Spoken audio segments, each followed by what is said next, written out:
So you can't visualize, or your mind goes blank when you try to visualize, or you have been trying different techniques and you still find it struggle. I'm going to share a hidden Neville Goddard technique which has been forgotten and which has not been talked about by many circles in the manifesting sphere, and I will explain it in the next 5 minutes in this video. I've manifested many things with it. I've manifested some great opportunities and some money using this very simple technique, and I will share this in this video. So have you ever felt frustrated that you cannot visualize, or you're trying to visualize, or you see blank, or you can't see colors properly, or you see blurry images and stuff like that? And that's what I've seen happen with many people I know, and many clients I've worked with. I've also seen this thing happen over and over again, where they try to visualize something and they try to tap into something, but their mind goes blank, or their mind cannot make sense of it. And because since it cannot make sense of it, they feel frustrated, they feel upset, they feel angry, and they feel like, okay, I'm trying all these different techniques, but it's not really working. So here's what a lot of people get wrong about imagination. They think imagining only means visualizing, and imagination is not just visualizing. All your senses, they do represent your manifest, or you would say all your senses represent imagination. Sense of touch, hearing, smell, taste, all of them are part of your imagination. A lot of people think, okay, just because I cannot visualize something, I cannot manifest it. Now that's not really true, and a lot of people have been able to manifest even when they don't consciously visualize it. So how can they do that? It's all by using different senses, right? So that's why this is like a hidden technique of Neville Goddard. He didn't talk too much about in his lectures that much, but he has mentioned these in his lectures, and very clearly he laid out how to use it. And this technique is very powerful, and is a lot powerful than visualization for a lot of people, because people who struggle with seeing images or seeing clearly, they can really benefit this technique. And this is basically listen until you hear it. So let me break it down for you. Okay, so instead of visualizing whatever scene you're visualizing, for example, you're visualizing a congratulatory scene where a friend congratulates you on getting a job.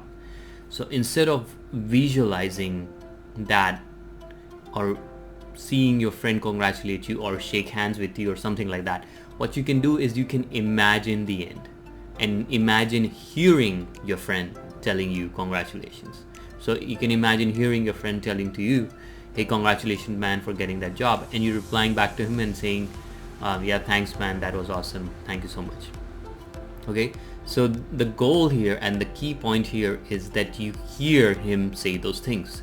It's not necessarily you see him, but you hear him say those. So before you start imagining, just don't go blindly into the session. What you do is first get very clear on what is your end goal. Okay, for example, your end goal is to manifest a job, and who is in the scene, and your friends there, what are they saying? Maybe he's saying congratulations on getting a job, and you're replying back to it. He's like, hey man, congratulations on getting the job, and you're saying, yeah, thanks man. So that could be a scene. Now once you know this scene, and once you're sure about this scene, all you have to do is go to the end and imagine that. And once you imagine it, from there you can make it real by hearing it, right? So now you know who's there in the scene, what are they saying, get clear on their tone, their voice, their way of their speaking. Some people speak very fast, some people speak very slowly.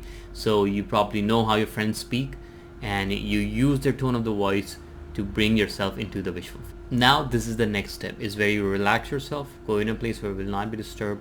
If you have roommates, or if you're living in a house, just tell your parents that you're meditating for 5-10 minutes, so you don't want to be disturbed. You can put a sign outside meditation. I literally do that, so everyone knows that I'm meditating, so do not disturb me. So now when you go into your imaginary scene, hear with your imaginative ear, not with your physical ear. In your imagination, you hear it. You hear your friend congratulating you, and your friend saying, wow, congratulations man for getting the job, and you're replying back to him, awesome, thanks man, that's great. And it's like, awesome man, let's throw a party. Whatever is your scene, you hear that, and you hear it over and over.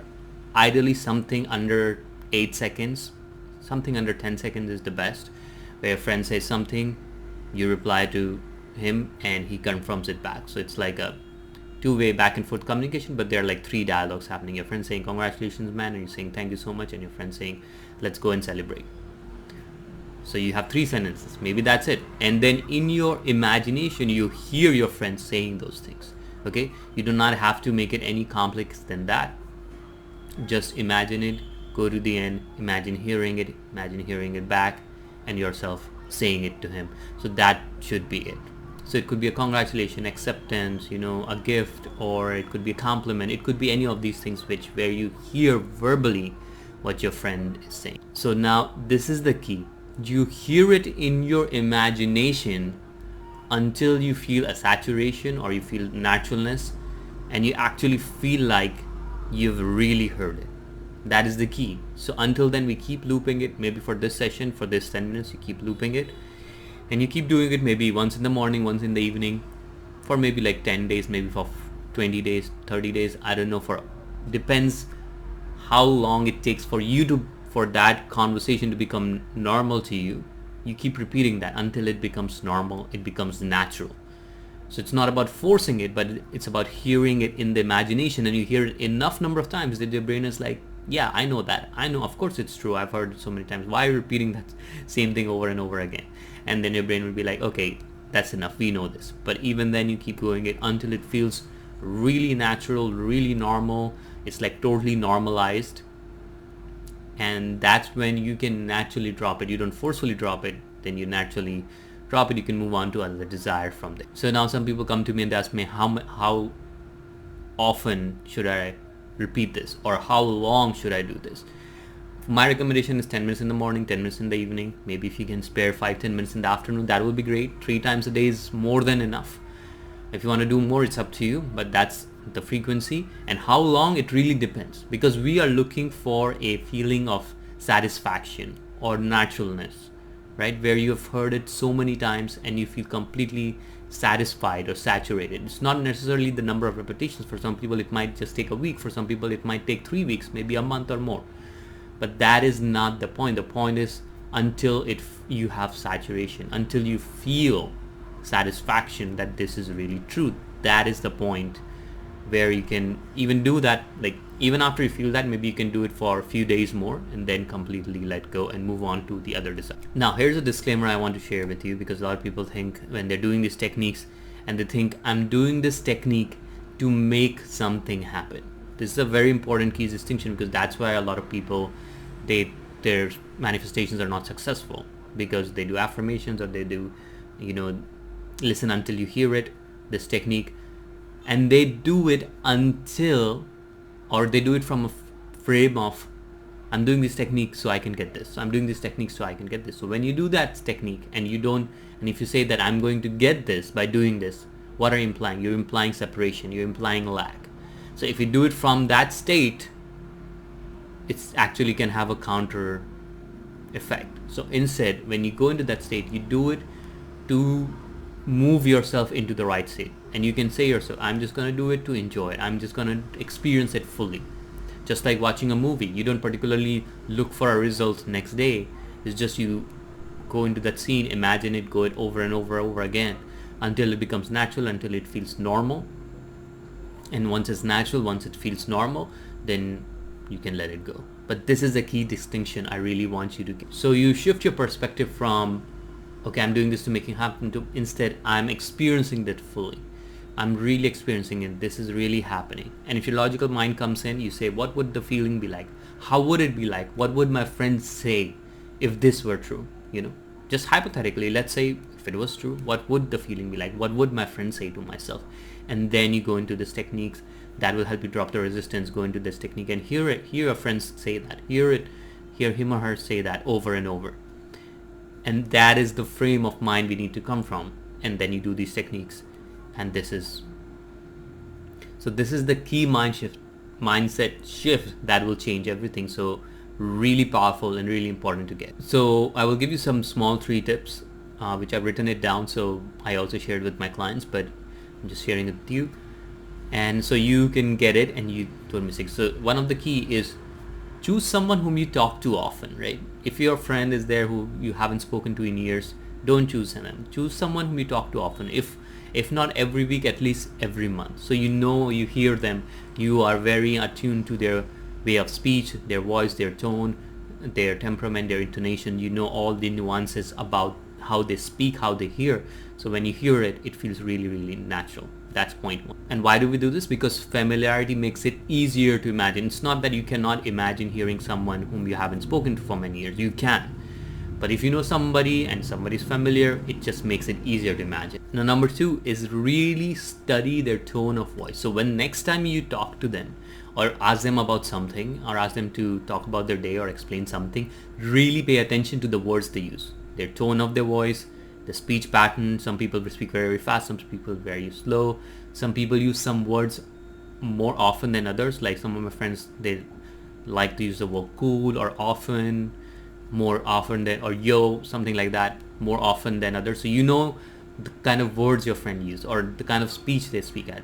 Do they speak very, very fast or do they speak really, really slow? The intonation or their pitch of their voice. Some people speak very, very high like this, oh, this is great. And some people speak very, very low. So you need to, when you meet them next time or when you talk to them on the phone or wherever you interact with them, really pay attention to the tone of the voice, the frame, and how they speak these things. That is the key. That is the essential thing that you really need to focus. So once you've really paid attention to how they speak, hearing them speak becomes really effortless. It becomes really, really easy because you have really paid attention to their speech patterns, their common words. You can even write it down in a notebook if you want to. Okay, he speaks slowly, he uses these words, he speaks in a low tone, he speaks slowly, whatever, right? He or she, whatever, doesn't matter, he, she, they. How they speak is the key. And once you have that, imagining that speech pattern becomes so much easier because sometimes we don't really pay attention to this. Like you might have spoken to your parents. Next time when you speak to them, actually pay attention to how they speak, what words they use, their speech patterns, and you will really pick up some new things because before you were never paying attention. As Sherlock Holmes said, he's one of my favorite fictional characters, that you never paid attention to those things. That's why you don't know. You might have climbed up your stairs so many times, but we don't know how many stairs there are actually there because we never paid attention to it. But paying attention to this will really help us cement this and will make this technique a whole lot easier. And also one of the most beautiful things about this technique is you do not need a specific set aside time to do it. You do not need to have a specific meditation time or whatever to do it. You can do it on your way from work. You can do it while you're waiting in the grocery line.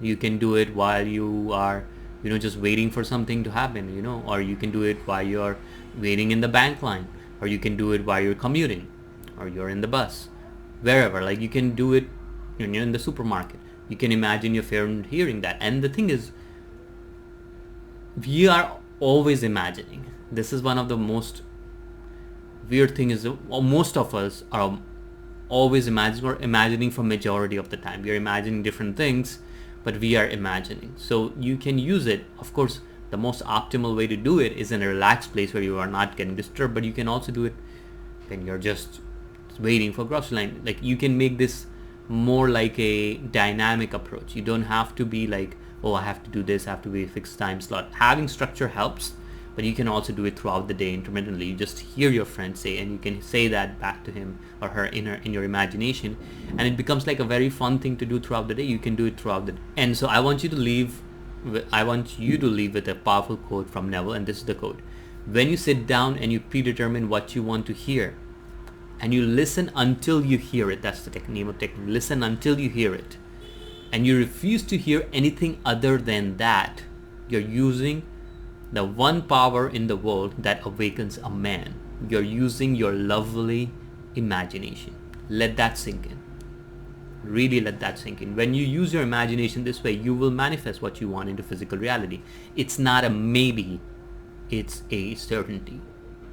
It's just we do it from the right state and we do it persistently until we feel a level of saturation. And even when you feel that, you can do it for a few more days just to ensure that you really are feeling saturated and satisfaction.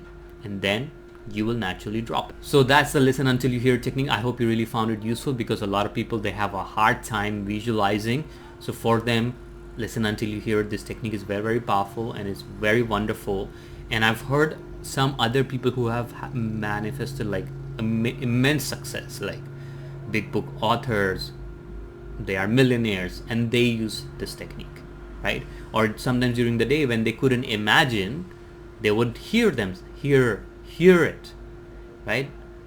So this is a very powerful technique. Do not underestimate the power of it. Sometimes we think, okay, this is very simple, it's too easy, it's too simple. That is where we get caught up. Actually, a lot of things are very simple in life. We make it superbly complicated. You know, your old state, or people call it the old frequency, your old state, will make it so that, you know, you need to do all these complicated things. You need to do this, that, you know, all these techniques. You need to do tapping, you need to do your past child revisioning, this and that. Like, those techniques may help. I'm not saying those techniques do not help, but you do not need to do all of these things to get your desire. You can just do it. And why not test it? Test it for something not you consider very big, something which is moderate, like getting a new phone, or getting, you know, tickets to your concert or something like that. For that, just use your imagination and hear it in your imagination and test it out. This is a very powerful technique. And by the way, if you found this video useful, give it a thumbs up. By the way, I've also designed a free video series where I go over the 3 most common manifesting mistakes. The link is in the description. The link is in the bio, in the description.